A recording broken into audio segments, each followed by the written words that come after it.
Bulletin میں سب سے پہلے آپ کو خبر دیں، عمران خان نے پنجاب اور کے پی اسمبلیاں توڑنے کا اپنا ہی فیصلہ وفاقی حکومت کے فیصلے سے مشروط کر دیا ہے۔ کہا ہے کہ حکومت عام انتخابات کی تاریخ دے ورنہ صوبائی اسمبلیاں توڑ دیں گے۔ اس سے پہلے پنڈی جلسے سے خطاب میں عمران خان نے پنجاب اور کے پی اسمبلیاں توڑنے کا اعلان کرتے ہوئے کہا تھا کہ اسمبلیاں توڑنے کا فیصلہ کر لیا ہے، اب صرف تاریخ بتائیں گے۔ یا تو ہمارے ساتھ بیٹھیں اور بات کریں کہ جنرل الیکشن کی ہمیں ڈیٹ دیں، کب آپ لانا چاہتے ہیں، نہیں تو پھر ہم اپنی اسمبلیز ڈیزالو کریں گے۔ کیا یہ آپ چاہتے ہیں کہ صرف 66% پاکستان میں الیکشن ہو اور آپ سینٹر پہ بیٹھے رہیں؟ ان کو ڈر لگا ہوا ہے کہ جیسی الیکشن ہوگا انہوں نے پٹ جانا ہے، تو یہ ڈرے ہوئے الیکشن سے۔ یہ ان کا بس ایک پلان ہے کہ کسی طرح وہ ڈسکوالیفائی کریں، جیل میں ڈالیں، پی ٹی آئی کے لوگوں کے اوپر کیسز کریں۔ حکومت نے کسی پیشگی شرط کے ساتھ پی ٹی آئی سے مذاکرات سے انکار کر دیا۔ وزیر خزانہ اسحاق ڈار نے کہا ہے کہ صدر عارف الوی کو بتا دیا کہ اپوزیشن سے تمام معاملات پر بات ہو سکتی ہے، مگر کسی پیشگی شرط کے بغیر۔ الیکشن کے حوالے سے فیصلہ سارے حکومتی اتحاد کو مل کر کرنا ہے، اس سلسلے میں کسی فرد واحد کا مینڈیٹ حاصل نہیں ہے۔ انہوں نے جیو نیوز کے پروگرام آج شاہزیب خانزادہ کے ساتھ میں گفتگو کرتے ہوئے کہا کہ حکومت تبدیلی سے پہلے لندن میں پی ٹی آئی کے ایم این ایز کی لائنیں لگی رہتی تھیں جو الیکشن میں مسلم لیگ نون کا ٹکٹ لینا چاہتے تھے۔ عمران خان کا بوجھ ہمیں اٹھانا پڑا، عمران خان کو گرنے دینا چاہیے تھا۔ عمران خان نے آئی ایم ایف سے کیے وعدے پورے نہ کر کے گھٹیا چال چلی، ملک کو اس چال کی بڑی قیمت ادا کرنا پڑی۔ میں نے بڑے کیٹیگوریک ان کو بتا دیا تھا کہ تمام ایشوز میں بات ہو سکتی ہے لیکن پری کنڈیشن نہیں ہو سکتی ارلی الیکشنز۔ یہ ہم نہیں کہہ سکتے کہ ہم تمام ایشوز سے بات کرنے جا رہے ہیں اور اس میں ارلی الیکشن شامل ہے۔ یہ یونٹ جو گورنمنٹ آف یونٹی ہے، جو الائنس سے کافی پارٹیز کی ہے، اس نے فیصلہ کرنا ہے۔ وہ میرے پاس کوئی ایسا ہدف نہیں ہے۔ میری ذاتی رائے پوچھیں تو اس گورنمنٹ کو جتنا انہوں نے پولیٹیکل کیپٹل اپنا استعمال کیا ہے، جتنا نقصان ہو رہا ہے، یہ وہی پارٹی تھی جہاں لنڈن میں لائنیں لگی تھی پی ٹی آئی کے سینئر ترین ایم این ایز کی کہ ہمیں اگلی دفعہ کی ٹکٹ آپ وعدہ کریں تو ہم آپ کو جو کہیں گے کرنے کے لیے تیار ہے، ووٹ آف نو کانفیڈنس کے لیے۔ لیکن ریاست کو ترجیح دی گئی سیاست کے اوپر۔ دو چوائس تھی، سال میں اور چلتے، جو خان صاحب کا حل تھا وہ گرتے، اور وہ اس کے بعد جو امیجیٹ الیکشن ہوتے تو ان کے پاس تو کوئی اس وقت ساری دنیا کو پتا تھا کیا ہو رہا ہے۔ وہ جو ان کی جو کی ہوئی، ابھی آپ نے خود کہا تھا کہ انہوں نے نہ صرف اپنی سوورن کمٹمنٹس ملٹی لیٹرل کے ساتھ آئی ایم ایف پوری نہیں کی بلکہ اس کو ریورس کیا۔ وہ اس پہ ہماری کریڈیبلٹی بڑی بری طرح روڈ ہوئی جب ووٹ آف نو کانفیڈنس کی موو ہوئی۔ انہوں نے پولیٹیکل چال چلی، یہ بڑی گھٹیا چال تھی اور ملک کے لیے بہت بڑی اس کی کاسٹ ہے کہ آج تک وہ کسی چیز پہ وہ چاہتے ہیں کہ جب تک ہم دیکھنا لے لیں 6 مہینے انہوں نے کیا کرنا ہے، وہ ان کا ایک ایٹیٹیوڈ چینج ہو گیا۔ تحریک انصاف کے رہنما فواد چودھری نے کہا ہے کہ عمران خان نے مذاکرات کی کوئی غیر مشروط پیشکش نہیں کی۔ عمران خان کا پہلے دن سے مطالبہ تھا کہ انتخابات کی تاریخ کا اعلان کریں تو پھر ہم مذاکرات کریں گے۔ ملک کی معاشی صورتحال خراب ہے، وزارت دفاع کو مزید پیسے چاہیے، سفارت خانے کے عملے کی تنخواہیں نہیں مل رہی۔ یہ بہت خطرناک ہوگا کہ اگر حکومت خود پاکستان کو ڈیفالٹ ڈکلیئر کر دے۔ مسلم لیگ قاف کے رہنما چودھری مونس الہی نے لاہور میں 24 گھنٹوں کے دوران تحریک انصاف کے چیئرمین عمران خان سے دوسری ملاقات کی۔ انہوں نے اسمبلی کی تحلیل اور دیگر قانونی امور پر تبادلہ خیال کیا۔ ذرائع کے مطابق زمان پارک میں چیئرمین پی ٹی آئی کی رہائش گاہ پر مونس الہی اور عمران خان کی 1 to 1 ملاقات 1.5 گھنٹہ جاری رہی۔ ملاقات میں پنجاب اسمبلی تحلیل کرنے اور آئینی آپشنز پر تفصیلی گفتگو کی گئی۔ کچھ دیر بعد فیصل چودھری ایڈوکیٹ اور دیگر وکلاء بھی ملاقات میں شامل ہو گئے۔ ذرائع کے مطابق مونس الہی نے عمران خان کی جانب سے حکومت کو مذاکرات کی پیشکش کو سراہا ہے۔ Welcome back. M Q M Pakistan نے سینیٹری نشست پر پیپلز پارٹی کی حمایت کا اعلان کر دیا ہے تو پیپلز پارٹی کی سندھ حکومت نے بھی ایم کیو ایم ایڈمنسٹریٹر تعینات کرنے پر اتفاق کر لیا ہے۔ ایم کیو ایم نے پیپلز پارٹی کے رہنما وقار مہدی کے حق میں امیدوار دستبردار کروانے کا فیصلہ کیا ہے۔ ایم کیو ایم پاکستان کے عارضی مرکز بہادر آباد پر وزیر بلدیات ناصر حسین شاہ کی قیادت میں وفد ایم کیو ایم رہنماؤں سے ملاقات کے لیے پہنچا۔ اس موقع پر 8 دسمبر کو ہونے والے سینٹ انتخابات پر تبادلہ خیال کیا گیا۔ ملاقات کے بعد ایم کیو ایم رہنما اور سابق میئر کراچی وسیم اختر نے کہا کہ 8 دسمبر کو سینٹ کا الیکشن ہے، اس لیے ناصر شاہ تشریف لائے ہیں۔ پیپلز پارٹی کی درخواست پر امیدوار کو دستبردار کروایا جائے گا۔ انہوں نے کہا کہ رابطہ کمیٹی نے فیصلہ کیا ہے کہ آج اپنے امیدوار کو دستبردار کروا لیں گے۔ دوسری جانب پیپلز پارٹی رہنما ناصر حسین شاہ نے کہا کہ وقار مہدی کے حق میں ایم کیو ایم امیدوار دستبردار ہوں گے تو وہ آج ہی سینیٹر بن جائیں گے۔ انہوں نے یہ بھی کہا کہ وقار مہدی کے مقابلے میں کوئی اور امیدوار نہیں تھا. عمران خان حکومت سے نکلنے کے بعد بوکھلائے ہوئے ہیں، جبکہ ناصر شاہ نے اس بات کا بھی اعلان کیا کہ ایم کیو ایم سے بات حتمی تھی کہ جو نامزد تھے ان کو ایڈمنسٹریٹر بنایا جائے گا اور 1-2 دن میں ایم کیو ایم کا ایڈمنسٹریٹر تعینات ہو جائے گا. واضح رہے کہ پیپلز پارٹی کے سینیٹر مصطفیٰ نواز کھوکر کے مستعفی ہونے کے بعد یہ نشست خالی ہوئی تھی، جس پر پولنگ 8 دسمبر کو ہوگی. جو بات ہوئی ہے ایم کیو ایم کے ساتھ پہلے دن سے، اس میں بالکل یہ حتمی بات تھی کہ ایڈمنسٹریٹر کراچی جو ہیں وہ ایم کیو ایم کی طرف سے جو نامزد ہوں گے ان کو دیا جائے گا. خود ابھی 1-2 دن پہلے نام دیا گیا ہے تو وہ ضرور ہو جائیں گے جو بھی ہے، اور یہ ان کا ہے جو ہماری بات ہوئی تھی، جو ایگریمنٹ کہہ لیں یا جو سیاسی بات ہماری ہوئی ہے اس میں اس کا حصہ ہے. وزیر خزانہ اسحاق ڈار نے اپنی حکومت کے سابق وزیر خزانہ مفتاح اسماعیل پر تنقید کرتے ہوئے کہا ہے کہ پاکستان کو 32 ارب ڈالر کی فائنانسنگ کی ضرورت تھی. مفتاح اسماعیل بتائیں کہ وہ ان میں سے کتنے ارب ڈالر کا انتظام کر کے گئے ہیں. پروگرام آج شاہزیب خانزادہ کے ساتھ میں گفتگو کرتے ہوئے اسحاق ڈار نے کہا ہے کہ ہم 32 ارب ڈالر میں سے 6-7 ارب ڈالر کا بندوبست کر چکے ہیں. 2 ہفتوں میں دوست ممالک سے 3 ارب ڈالرز بھی آ جائیں گے. آئی ایم ایف سے پیٹرولیم ڈیولپمنٹ لیوی کی مد میں اس سال 850 ارب روپے اکٹھے کرنے کا وعدہ کیا ہے. پیٹرولیم مصنوعات کی قیمتیں کم کرنے کے باوجود اس میں بہت کم شارٹ فال ہوگا. انہوں نے کہا کہ آئی ایم ایف سے نوے ریویو میں ہمیں کوئی مسئلہ نہیں. اگر آئی ایم ایف نے $500 ملین کی قسط نہ بھی دی تو کوئی مسئلہ نہیں، مگر پیٹرولیم مصنوعات کی قیمتیں نہیں بڑھائیں گے. آئی ایم ایف سے اس معاملے پر لڑنا پڑا تو لڑیں گے بھی. جب آپ نے 22 بلین دینے ہیں تو اس میں اگر 14 بلین کی ارینجمنٹ ہے تو اس کا مطلب ہے کہ آپ کو 7-8 بلین کی اور ارینجمنٹس کرنی ہے، جس کے لیے ہم کام کر رہے ہیں. ہمارے پروگرام لینڈنگ کی کام کر رہے ہیں، جو سعودیہ کے ایکسٹرا ڈپازٹ کی کام کر رہے ہیں. ہم کچھ اپنے ساورن شیئر جو ہیں اس کے لیے بات چیت ہو رہی ہے. ہم اپنے ایل این جی پلانٹس کی بات کر رہے ہیں. ہم کسی فرینڈلی کنٹری سے 3 ارب ڈالر ایکسٹرا ڈپازٹ لے رہے ہیں. ہماری بات چیت ہو رہی ہے اور انشاءاللہ ملیں گے.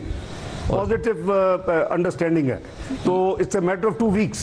مفتاح اسماعیل صاحب کو پوچھیں، میں ابھی تک تو میں کامنٹ نہیں کر رہا مفتاح اسماعیل صاحب کی باتوں پہ. 6 مہینے جو تھے آپ نے اس فسکل ایئر کے جو 22 ملین پلس 10 یا 11 جو بھی کرنٹ کو 31 بلین میں کتنا ارینج کر کے گئے آپ.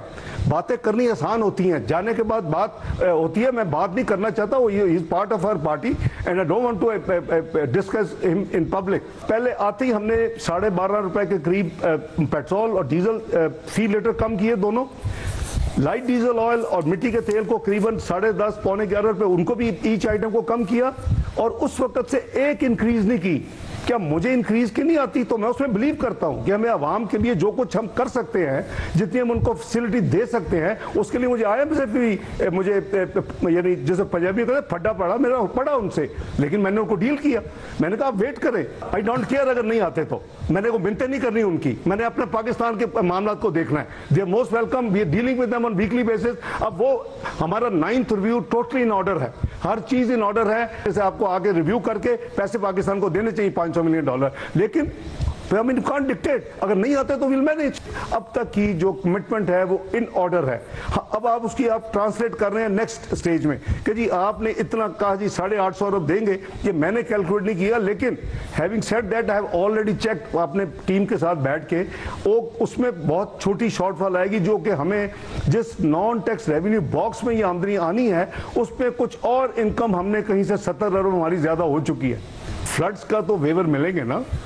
فلڈز کے ویور کے ساتھ وہ تو انڈرسٹوڈ ہے کہ ہم نے قریباً 90 ارب اس پہ خرچ کر چکے ہیں. جو امیجیٹ انسٹنٹ جو سپورٹ چاہیے تھی، جو ان کی ریلیف کے لیے اور کیش سپورٹ چاہیے تھی، وہ تو ہم دے چکے ہیں. اس کے ساتھ ہماری جو ڈونرز کانفرنس ہے، بالکل کوئی یہ ساری چیزیں ہمارے I'm glad کہ آپ کو کافی اپ ٹو ڈیٹ ہیں. دیکھیں ریکنسٹرکشن ریہیبلیٹیشن پلان جو ہے وہ لکیلی میں کہوں گا کہ پاکستان نے اکیلے نہیں بنایا. وہ اس میں یورپین یونین ہے، اس میں ورلڈ بینک ہے، اس میں UNDP ہے، اس میں ایشین ڈیولپمنٹ بینک ہے. انہوں نے مل کے بنایا. پاکستان کی منسٹری آف پلاننگ نے اس میں اسسٹ کیا. اب اس کی $16 بلین کی جو نیڈز ہیں وہ اب آپ مجھے آج کہیں، میں پروگرام میرا ابھی 6-7 مہینے باقی رہ گیا کہ میں آپ کو اگلے 5 سال کے بھی پروجیکشن بنا کے دوں، ہم وہ بھی بنا کے دے رہے ہیں کیونکہ ہم نے پروگرام مکمل کرنا ہے اور ہم نے اس کو ڈیلیور کرنا ہے. اسٹیٹ بینک آف پاکستان کا کہنا ہے کہ اس نے $1 ارب کے بانڈز کے لیے ادائیگی کر دی ہے. یہ ادائیگی سٹی گروپ کو کی گئی ہے جو یہ رقم آگے قرض دہندگان کو دے گا. سکک ڈالر بانڈز پر ادائیگی کی ڈیڈ لائن 5 دسمبر تھی۔ اسٹیٹ بینک آف پاکستان نے میچورٹی سے 3 دن پہلے ہی ادائیگی کر دی ہے۔ بلوم برگ کی رپورٹ کے مطابق پاکستان فی الحال دیوالیہ ہونے سے بچ گیا ہے، لیکن ملک کے طویل مدتی بانڈز دباؤ کا شکار ہیں اور آئندہ کی ادائیگیوں سے متعلق پریشانی برقرار ہے۔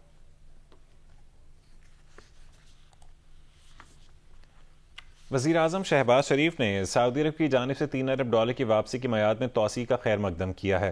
وزیر اعظم شہباز شریف نے کہا ہے کہ وہ اس فیصلے پر سعودی عرب کے وزیر اعظم اور ولی عہد شہزادہ محمد بن سلمان کا خاص طور پر شکریہ ادا کرتے ہیں۔ سعودی عرب نے ایک بار پھر بڑے بھائی کا کردار ادا کیا۔ سعودی اقدام سے پاکستان کی معاشی صورتحال بہتر بنانے میں مدد ملے گی۔ وزیر اعظم کا کہنا تھا کہ پاکستان کی معاشی خود انحصاری اولین قومی ایجنڈا ہے، جس کے لیے سیاسی استحکام اور مساق معیشت وقت کی ضرورت ہے۔ اسلام آباد سے گرفتار کر کے کوئٹہ لائے گئے پاکستان تحریک انصاف کے سینیٹر اعظم سواتی کوئٹہ میں CIA پولیس کی تحویل میں ہیں۔ سینیٹر اعظم سواتی کو سیکیورٹی خدشات کے باعث کچھ لاکھ تھانے منتقل نہیں کیا گیا۔ پولیس ذرائع کے مطابق بلوچستان پولیس نے پاکستان تحریک انصاف کے رہنما سینیٹر اعظم سواتی کو 2 دسمبر کی صبح بلوچستان میں درج مقدمات کی روشنی میں اسلام آباد سے گرفتار کیا تھا۔ پولیس ذرائع کے مطابق اعظم سواتی کو سیکیورٹی خدشات کے باعث کچھ لاکھ پولیس تھانے کے بجائے کوئٹہ کے CIA کی تحویل میں دیا گیا۔ سینیٹر اعظم سواتی کے خلاف بلوچستان میں کوئٹہ، لسبیلا، خزدار، یوب اور گوادر کے پولیس تھانوں میں 5 مقدمات درج کیے گئے، جن میں پیکا ایکٹ اور 7 دفعات 109، 505، 504، 501، 500، 153 اور 131 کو بھی FIR کا حصہ بنایا گیا ہے۔ Welcome back. Chairman Pakistan Tehreek Insaf Imran Khan نے کراچی کے علاقے لیاری سے منتخب رکن قومی اسمبلی عبدالشکور شاد کی بنیادی پارٹی رکنیت ختم کر دی۔ تحریک انصاف سندھ کے سیکرٹری اطلاعات ارسلان تاج نے اپنے بیان میں بتایا ہے کہ عبدالشکور شاد کی بنیادی رکنیت ختم کر دی گئی ہے۔ ارسلان تاج نے بتایا کہ عبدالشکور شاد کی رکنیت پارٹی کے قواعد و ضوابط کی خلاف ورزی کرنے پر ختم کی گئی۔ ان کا کہنا تھا کہ عمران خان کی ہدایت پر ان کی رکنیت ختم کی ہے۔ یاد رہے کہ عبدالشکور شاد نے بطور رکن قومی اسمبلی استعفے کے خلاف اسلام آباد ہائی کورٹ سے رجوع کیا تھا، جس پر عدالت نے ان کے استعفے کا نوٹیفیکیشن معطل کر دیا تھا۔ افغان دارالحکومت کابل میں پاکستانی ناظم الامور عبید نظامانی قاتلانہ حملے میں بال بچ گئے۔ سیکیورٹی گارڈ اسرار شدید زخمی ہو گیا، جسے اسپتال منتقل کیا گیا۔ پاکستانی ناظم الامور اور دیگر حکام کو وقتی طور پر پاکستان واپس بلانے کا فیصلہ کیا گیا ہے۔ وزیر اعظم شہباز شریف، وزیر خارجہ بلاول بھٹو زرداری، وزیر مملکت برائے خارجہ ہنا ربانی کھر نے پاکستانی ہیڈ آف مشن پر قاتلانہ حملے کی مذمت کی ہے۔ سیکیورٹی گارڈ کی جلد صحتیابی کے لیے نیک خواہشات کا اظہار کیا ہے۔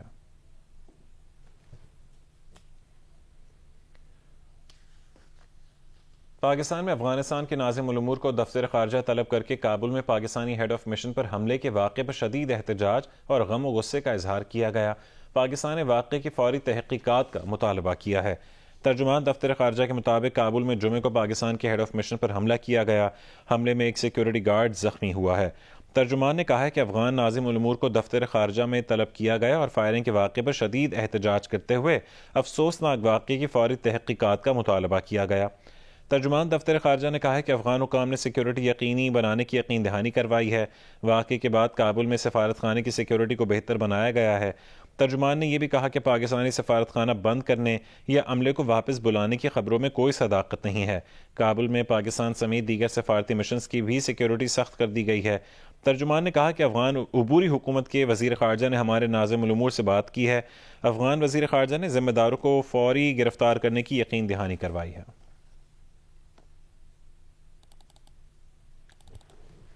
15ویں عالمی اردو کانفرنس کے دوسرے روز بھی علم و ادب، تہذیب و ثقافت اور فنون لطیفہ کی مختلف جہتوں پر نشستیں ہوئیں۔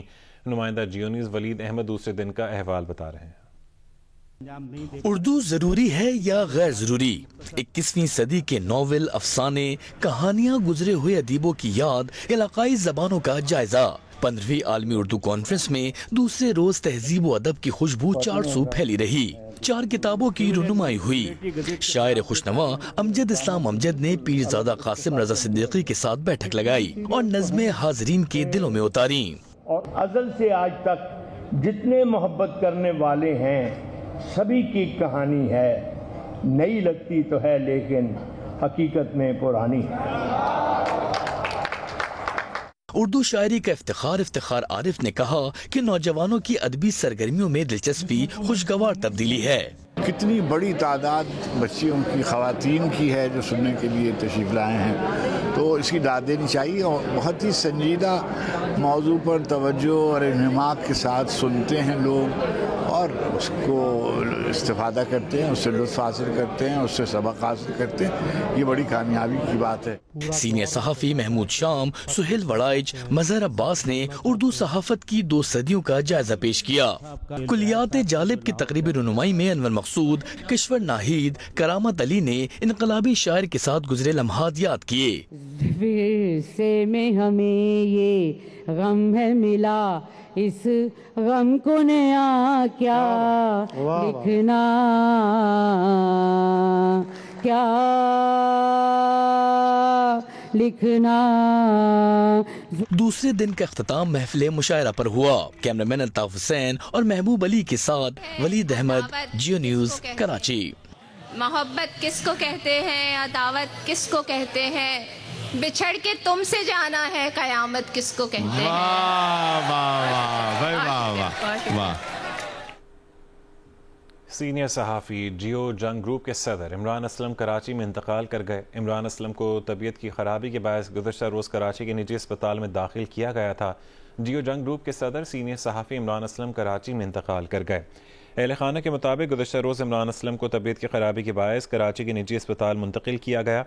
عمران اسلم 1952 کو پیدا ہوئے. 1986 میں پی ٹی وی کے لیے معروف ڈرامے بھی تحریر کیے. عمران اسلم کے انتقال پر سربراہ پی ڈی ایم مولانا فضل الرحمان، وزیر اعلیٰ سندھ سید مراد علی شاہ، سابق گورنر سندھ عشرت العباد اور دیگر نے اظہار افسوس کیا. تعزیت کے جاری بیانات میں کہا گیا کہ عمران اسلم کی صحافتی اور ادبی خدمات ہمیشہ یاد رکھی جائیں گی. مرحوم کی نماز جنازہ آج بعد نماز عصر رہائش گاہ کے احاطے میں ادا کی جائے گی.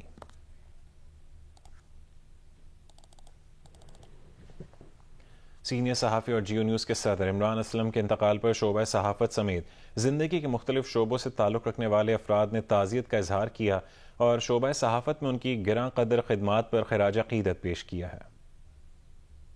عمران اسلم سے کوئی 30-35 سال کی وابستگی تھی. انہوں نے جرنلزم میں آ کے اور ایز این ایڈیٹر انہوں نے اخبار کا اسٹائل ہی بدل دیا تھا. اور ظاہر ہے ایوننگ اخبار جو تھا اس کی اصل اسٹرینتھ ہی ہیڈ لائن ہوتی تھی. اسٹریٹ پیپر کی ہیڈ لائن اگر کیچی ہو تو لوگ فوراً اخبار خریدتے تھے. تو اس میں عمران کو بہت عبور حاصل تھا اور انہوں نے بہت سے ایڈیٹرز کو بہت پیچھے چھوڑ دیا اس میں. دوسری بات یہ کہ عمران اسلم بہت ڈاؤن ٹو ارتھ انسان تھے. وہ انہوں نے کبھی اپنے آپ کو، اپنی پوزیشن کو اپنے جونیئرز پر اس طریقے سے نہیں وہ کیا، انفلوئنس کیا. انہوں نے اسٹار میں مجھے یاد ہے کہ ایک وقت تھا جب بے نظیر بھٹو پاکستان واپس آئی تھیں تو ایک دن وہ اچانک اسٹار کے دفتر پہنچ گئیں اور ہم سب کے لیے تعجب تھا کیونکہ کوئی شیڈیولڈ وہ نہیں تھا. تو وہ آ کے کوئی 1-1.5 گھنٹہ عمران صاحب کے کمرے میں بیٹھی رہیں. پھر ہم سبھی ادھر جمع ہو گئے اس میں. تو ان کی بہت پرانی ان کی سے ایسوسیشن تھی، غالباً اسکول یا کالج کے زمانے کی. اس میں ٹیلی ویژن سیریل تھی خلیج، وہ بہت مشہور ہوئی تھی. اس میں وہ جازیب گرچانی نے ایک ٹریڈ یونین اس کا کردار ادا کیا تھا. ایسٹ پاکستان کا بہت ان پہ اثر تھا اور 71 کے حوالے سے کیونکہ وہ اس کے وٹنس رہے تھے 71 کے واقعات کے، اس کا بہت ذکر عمران کیا کرتے تھے. میرا خیال ہے بہت بڑا نقصان ہے. اور ابھی چند ماہ پہلے ان کے بھائی طلعت اسلم جو خود بھی بہت اچھے رائٹر تھے، دونوں میں کوالٹی یہی تھی، عمران میں بھی اور طلعت میں بھی. طلعت ہیرلڈ کے لیے زمانے میں لکھا کرتے تھے جب عمران اسٹار کے ایڈیٹر ہوا کرتے تھے. تو میرا خیال ہے بہت بڑا نقصان ہے اس انڈسٹری کا. میرا ان کا تعلق گورنمنٹ کالج لاہور سے ہے اور ہم ساتھی تھے سب، جن میں سرمد صاحبائی بھی تھے، وہ بھی تھے. تو ہم نے ان سے بہت سیکھا ہے کیونکہ ڈرامے کو بھی وہ بہت اچھی طرح سمجھتے تھے اور شاعری کو بھی، ادب کو بھی اچھی طرح سمجھتے تھے. تو ان سے میرا تعلق وہ تمام سالوں میں رہا جب میں جیو کے لیے لکھ رہا تھا اور کافی میں نے سیریل لکھے تو ان کی بھی رہنمائی اس میں شامل ہوتی. تو اس کے علاوہ پی ٹی وی میں ہم اکٹھے لکھتے رہے اور انہوں نے بھی ڈرامے لکھے، میں نے بھی لکھے. تو یہ ایک دور ہے، ایک سفر ہے جس میں ہمارے ساتھی تھے اور ایک ساتھی بچھڑ گیا ہے. بڑا ہی دکھ ہے. عمران اسلم کا جانا ایک بڑے کمال کے انسان کا ہمارے بیچ میں سے اٹھ کر جانا ہے اور میرا اپنا 4 سال ان کے ساتھ کام کرنے کا تجربہ ہوا. کیا کمال کے انسان تھے، ان کا علم، ان کا شعور.